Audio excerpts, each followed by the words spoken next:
standing there with Kevin Mawae, and what a job you've been doing really over the last, I would have to just say, I don't know, maybe 15 years when it comes to the NFLPA. What is this award tonight, NFLPA PULSE Awards?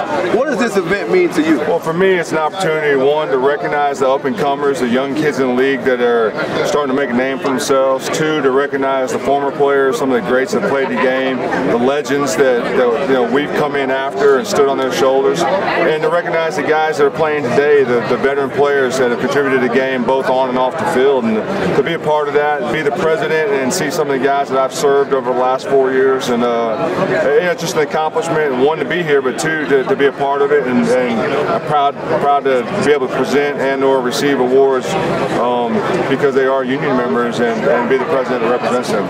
Now, you talk about awards. What's the one award for you, Kevin, that stands out among all of these awards? A lot of tremendous ones tonight. What's the one that sticks out with you that's maybe the one that's closest to home? You know, there's no trophy and award that can be handed out tonight that really means more to me than anything other than the players that are playing football right now. You know, the biggest award I could have got was securing the labor peace for the next 10 years. Now, we did that. That was my goal coming in as a president, my accomplishment. I got a copy of the collective bargaining agreement sitting in my desk at home, and that's the only trophy I need. You know, it was a lot of hard work by myself and a bunch of other players in our executive committee, and so whatever gets handed out tonight or doesn't get handed out, it can't compare to the fact that we're playing football. We played football this year.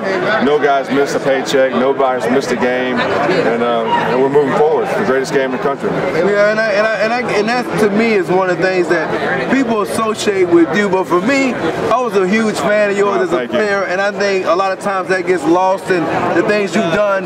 It's a sacrifice almost in terms of what you did on the field, because I think you're a Hall of Famer. And the thing I want to ask you about, maybe for those young centers, one of those guys that was talking about you today is a guy that you're coaching this week. Versatility. Do you see a lot of guys that are able to pull, get to the second level, and do some of the things that you were able to do, and also be a good point of attack guy today? Is that a position that's losing some things from when you played, or is it gaining some ground? I think, you know, the guy that kind of started all, the epitome of the centers that started doing a lot of that stuff, Damani Dawson, who we all know is on the short list for Hall of Fame this year, and then I came in and made a name for myself, pulling on the outside sweeps for Curtis Martin with the New York Jets, and so a lot of teams are starting to do that, are trying to do it. A lot of the younger centers coming out of college now have experience with pulling and leading sweeps and edge plays. You can either do it or you can't do it, and it's easy. It's nice if you can recognize it soon enough that it's not part of your toolbox or part of your forte, and if it's not, develop those other tools that you are good at. I had two guys this week in a PA All-Star game that I was coaching, one from NIU and the other one was from Furman, and both of them have the capability of doing it. Great sized centers that can hold the point of attack.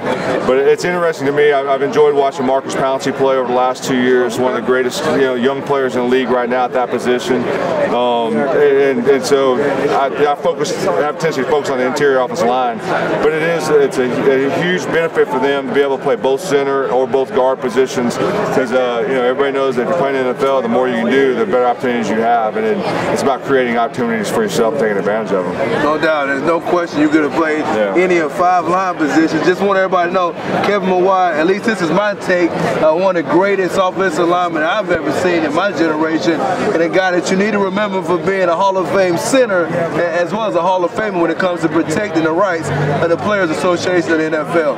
Thanks a lot for your time. Thanks, bro. Appreciate it. Good seeing you, man. Take care.